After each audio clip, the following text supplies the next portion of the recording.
کہ شرم و حیا کے کتنے پیکر تھے حضرت عثمان بن عفان رضی اللہ تعالیٰ عنہ۔ حضرت عائشہ صدیقہ رضی اللہ تعالیٰ عنہ فرماتی ہیں کہ ہم ایک دفعہ حضور کے پاس بیٹھی تھی، کانا مدتنیا فی بیتہ کاشفا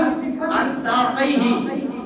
کریم آقا علیہ الصلوۃ والسلام اپنے حجرہ عنبر کے اندر تشریف فرما ہے اور کریم آقا علیہ السلام کی جو پنڈلی تھی یہ ننگی تھی، اس میں کوئی کپڑا وغیرہ نہیں تھا۔ میرے کریم آقا علیہ السلام اسی انداز کے اندر لیٹے ہوئے تھے، آرام فرما رہے تھے، تو کریم آقا علیہ السلام بیٹھے تھے، حضرت عائشہ صدیقہ تشریف فرماتی، آگے فرماتی ہیں فاستاذنا، دروازہ کسی نے کھٹکھٹایا، اجازت طلب کی کہ بڑی بارگاہ ہے، اتنی عظیم بارگاہ ہے، اس بارگاہ سے اجازت لے کر جانا چاہیے۔ حضرت ابوبکر صدیق رضی اللہ تعالیٰ جو کہ تشریف لائے تھے، آپ نے اجازت طلب کی، آپ کو اجازت ملی، آپ تشریف لائے اور حضور علیہ السلام اسی انداز کے اندر باتیں کر رہے تھے،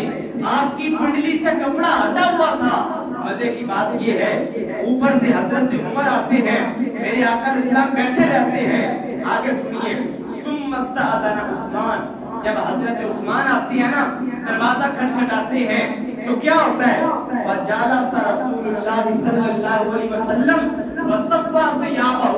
جب حضور کو پتہ چلا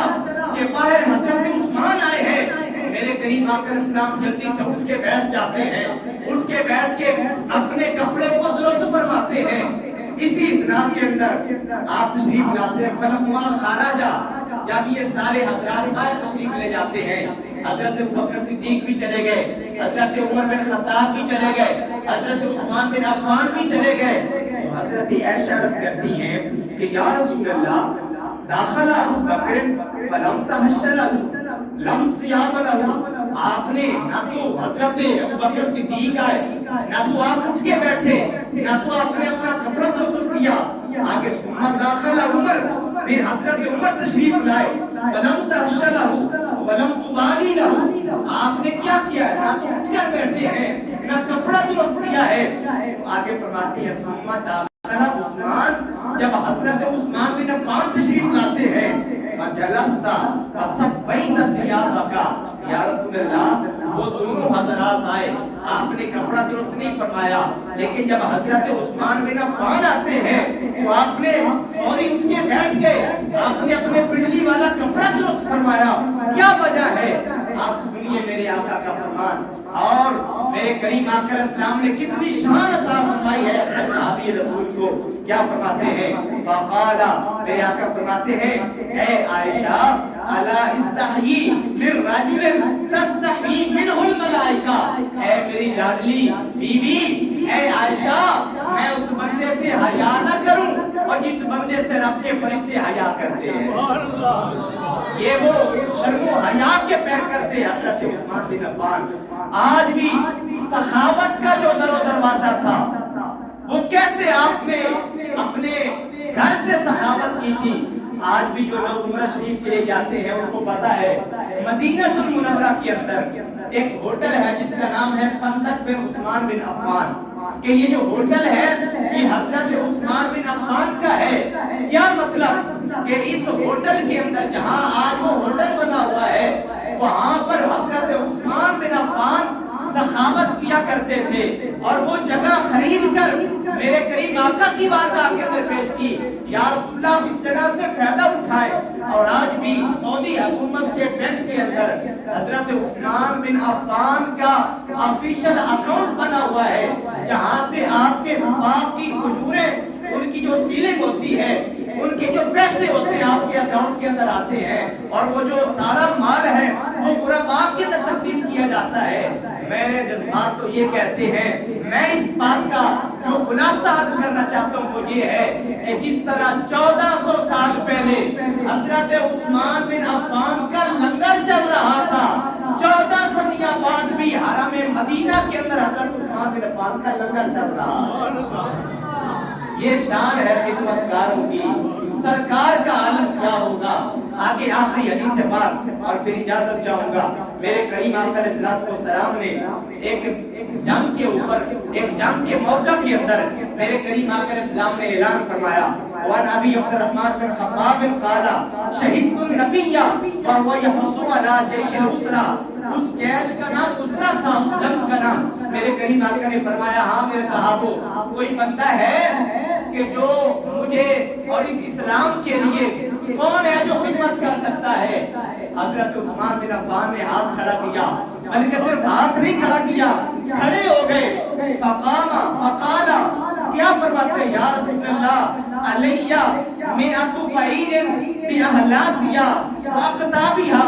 یا رسول اللہ میں عثمان بن عفان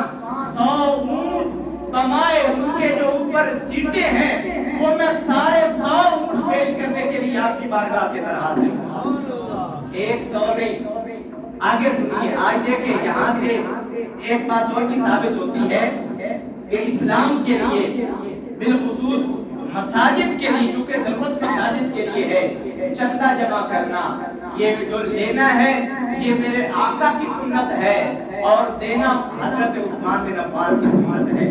آگے سنیے کہ حضرت عثمان بن عفان نے ایک بار نہیں پھر میرے آقا نے فرمایا اور کیا دینا چاہتا ہے؟ ثم حتى على الجيش فقام عثمان بن عفان یا رسول اللہ علیہ مئۃ بعیر باہلاسیہ واقتابها، یا رسول اللہ پہلے میں نے 100 کا اعلان کیا تھا نا، اب میں 200 اونٹ آپ کی بارگاہ کے اندر پیش کرنے کے لیے تیار ہوں۔ پھر میرے آقا نے فرمایا اور کوئی ہے؟ پھر حضرت عثمان بن عفان کھڑے ہوتے ہیں، عرض کرتے ہیں یا رسول اللہ علیہ مئۃ، میرے اوپر لازم ہو گئے ہیں کہ میں اب 200 اونٹ جو ہیں تمام ساز و سامان آپ کی خدمت کے اندر پیش کرنے کے لیے تیار ہوں۔ یہ جو اسلام کے لیے خدمت اور پھر مدینہ شریف کے اندر مظلومانہ آپ رضی اللہ تعالیٰ عنہ کو شہید کیا گیا، اور آپ نے جو قرآن کریم پہ کام کیا، قرآن کریم کے نسخوں کو جمع کیا، پھر ایک کتابچے کی شکل کے اندر جو جہاں ہمارے تک پہنچا ہے، یہ آپ کی محنتیں ہیں۔ اور میں آخر کے اندر ایک اور بات بھی آپ کے سامنے واضح کرنا چاہتا ہوں کہ آپ نے قرآن کے اوپر کتنی محنت کی، کتنا کام کیا۔ ابھی ٹائم کے اندر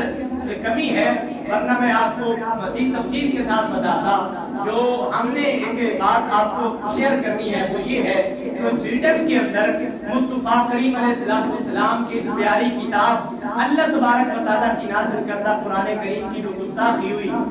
باقاعدہ حکومت نے اس بات کا آرڈر جاری کیا ہے کہ آپ احتجاجی مظاہرہ کریں اور ان کو یہ پیغام جاری کریں کہ کیا کہ قرآن کے محافظ کل بھی زندہ تھے، قرآن کے محافظ آج بھی زندہ ہے، اور قرآن کے محافظ تا قیامت زندہ سلامت رہیں گے انشاءاللہ۔ اور انشاءاللہ ہم نے ان کو یہ جواب دینا ہے کس صورت کے اندر ہم نے اپنا بچہ دین کے لیے وقف کرنا ہے، قرآن کے لیے وقف کرنا ہے۔ انشاءاللہ ابھی نماز ہوگی، نماز جمعہ کے بعد بقیہ نماز پڑھیں گے، اور بقیہ نماز پڑھنے کے بعد سلام مختصر ہوگا، اور انشاءاللہ مسجد کے باہر پرامن احتجاجی مظاہرہ، چونکہ ہم نے ایک ہر لحاظ سے ان گماشتوں کو یہ جواب دینا ہے کہ حضور کے غلام آج بھی زندہ ہے، کل بھی زندہ ہے، لہذا اپنے غلامان مصطفیٰ ہونے کا ثبوت دیتے ہوئے آپ سب بقیہ نماز پڑھ کے یہی بیٹھیں گے۔ اللہ تعالیٰ ہم سب کو عمل کرنے کی